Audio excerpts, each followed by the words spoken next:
Amo is a rising star on the African music scene. He is brilliant at making his audience feel every emotion of a song, forging new grounds that also resonate with this generation. The Ghanaian-born Amsterdam-based trumpet player, singer, arranger, and composer sat down with us to talk about his latest CD release titled Journey of the African Drum. I think for me, one of the most important things in the songs that I make is the rhythm. It must have a pulse. It must captivate you, you know. It's like a train going. It has rhythm. I hear rhythm in everything. My background, I started playing music. Well, I started to learn music when I was 5 years old at John Tay Memorial Institute. And at 7, I started to travel with the school band. So that was my background. That was what really gave me my foundation. And from there, I was on the jazz scene in Ghana. In Holland, I gained admission to the Rotterdam Conservatory. And so after that, I've been playing and touring with music, you know, like doing music productions, studio productions, doing with my band, having different choirs, you know, teaching also African music, just doing stuff, anything that has to do with music, yeah. I'm interested, you know, yeah.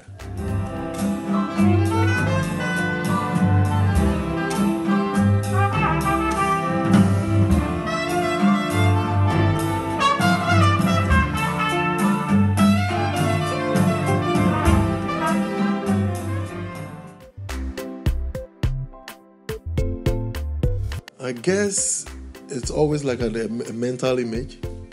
I always have to see who is listening to the song, who is enjoying it, what are they going to do with the song. And so I try to create a mental picture, like see the end from the beginning. I don't know if that makes sense, you know. And so, for instance, a song like Sweet on my CD, I see a smiling, especially a smiling woman.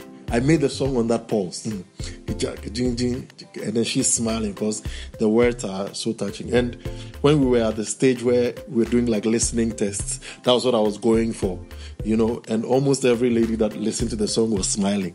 So then I knew that I had hit the nail at the head. I find inspiration all around me, like living in the Berima, Southeast, you know, with different cultures, different people. On Sundays, when you go out and you're walking through the townships, you hear different sounds. And on Saturday evenings, you hear different. Everybody has their party, playing their own country's music. You know, the food, the people, just the atmosphere, the air is just inspiring. So anytime I'm feeling a bit down, I can just take a walk outside and just soak it all in and then come back to the studio and then just hit on the keys and magic happens. You know, a song like Obibini, you know, it was inspired by Chinua Achebe, one of Africa's foremost playwrights. And he made a statement. He said, until the lion learns how to tell his story, the hunter would always get the glory. You know, so I feel like we have to, as an African, I have to define myself. And even we as humans in general, we shouldn't let people define who we are. You still have to tell your story. Otherwise, the hunter would always get the glory, you know. And so it was something that really inspired me to write Obibini.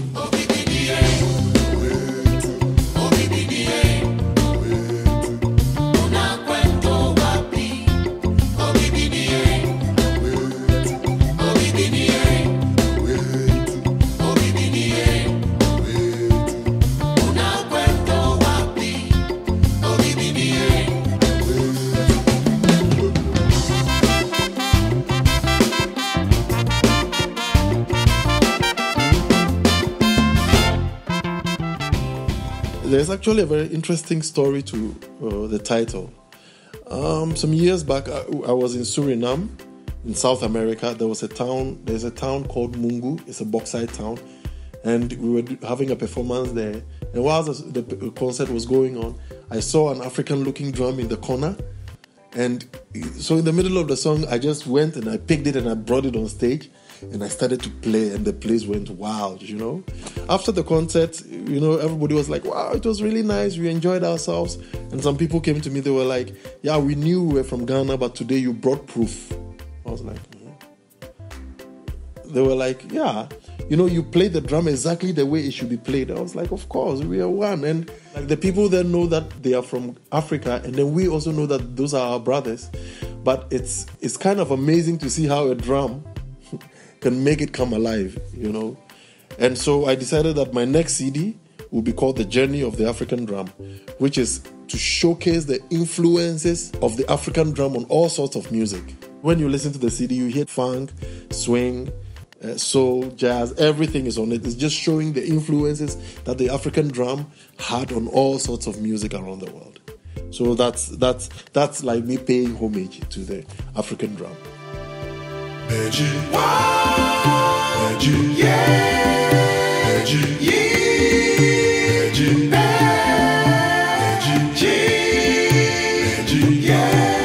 The recording process was really interesting. Like studio technology has come very far, and so what we can do now is somebody can play the music, say in North America, and send it to you. Somebody can play it in Africa, and so that's what we did. So I listened to a song, I'm like, who can be on this song that will take it to the next level? And then I'm like, okay, this person. And then I'm like, oh, but he lives, say, in Dubai. So I call him, and he has a studio. He has his personal studio, or he knows a studio he can book to record. And then he records it and sends it to me.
Yes, man.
It took me a long time.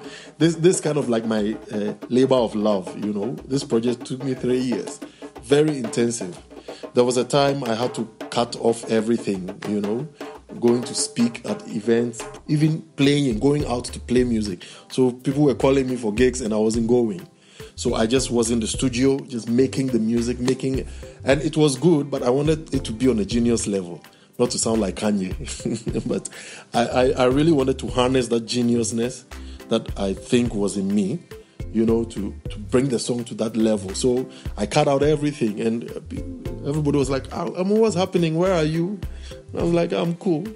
Everything is fine, because people weren't seeing me. And, so I think that really helped me to bring the CD to the place that I wanted it to be. And I'm really glad about the end result. I mean, I'm proud of it. I never get tired of listening to the music, So, yeah. And that's what I also hear from others, their mind, it blows their mind. So I'm really glad that I was able to do that. Yes.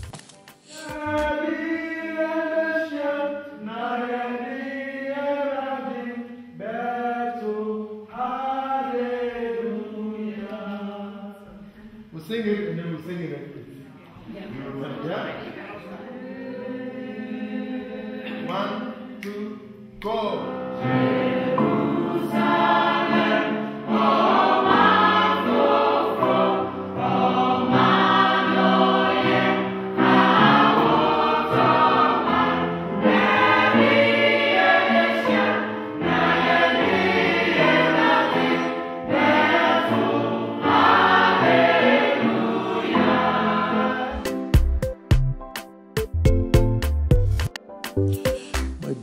My band is called Inkabom Band. The meaning of Inkabom is unity in my local dialect from Ghana. So what I'm trying to do is bring different musicians together and create something beautiful. One thing that I love is that anytime you hit the stage, you see all sorts of people enjoying the music, dancing. And, for sometimes 45 minutes to an hour, we put all our differences aside and we dance and we enjoy the music. So I like that unity. It makes me glad. It's my prayer that we can be more united as a people and as a world, the wars and the famines and, all these things will end if we can unite, So, yes, my band is called Unity in Kabul. Ramblers, E.T. Mensah, Nanam Pedu, King Onyina, Osibisa, Fela, and Tony from South Africa.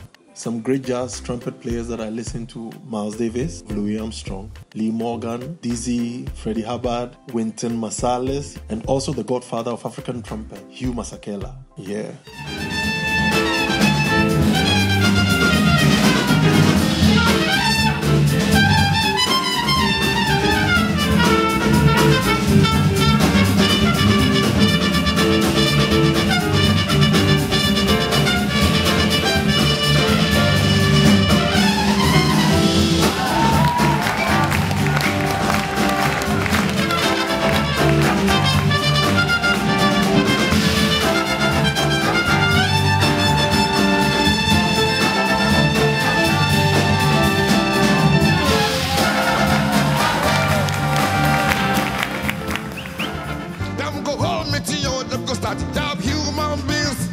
The role of the musician in the society. Wow, good question. Fela said something. He said that the Westerners can afford to have abstract music, and I think what he meant was music that you just chill to. But in Africa, our problems are really something that we as artists also have to speak about. We can do the happy songs and the dancing songs, and I have those songs, but I try to balance it with a message, and for us to look at Africa through different lenses and to ask questions in my song. I have a song called Tears in Aden, that we have great resources in our land, but we cannot produce nothing. So it's basically like the land is in pain, is in tears. Like, it gives us everything, yet we are not at where we have to be. Wherever I'm standing, my message is one, to ask the question and to bring light to some certain things that happens in our society. And with that said, we know that people also come to our concerts to come and chill, to escape and to relax. So we come with a party. Africans party like no other. As a matter of fact, when I'm on stage, there is no telling what will happen. Anything can happen.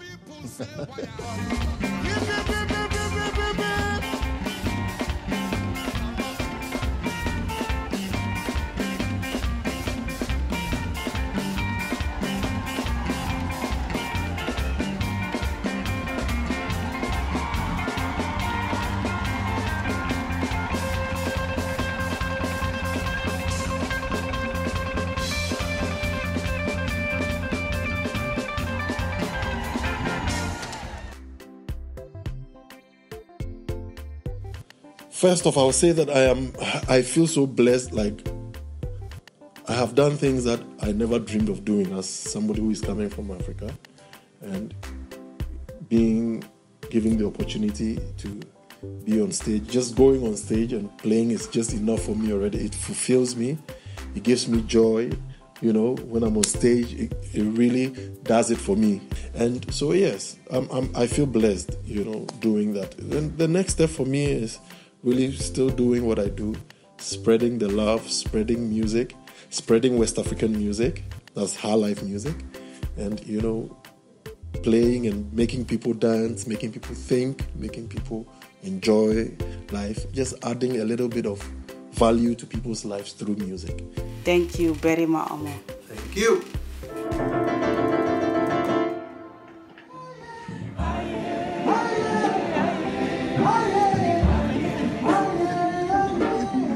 Aye. Just aye.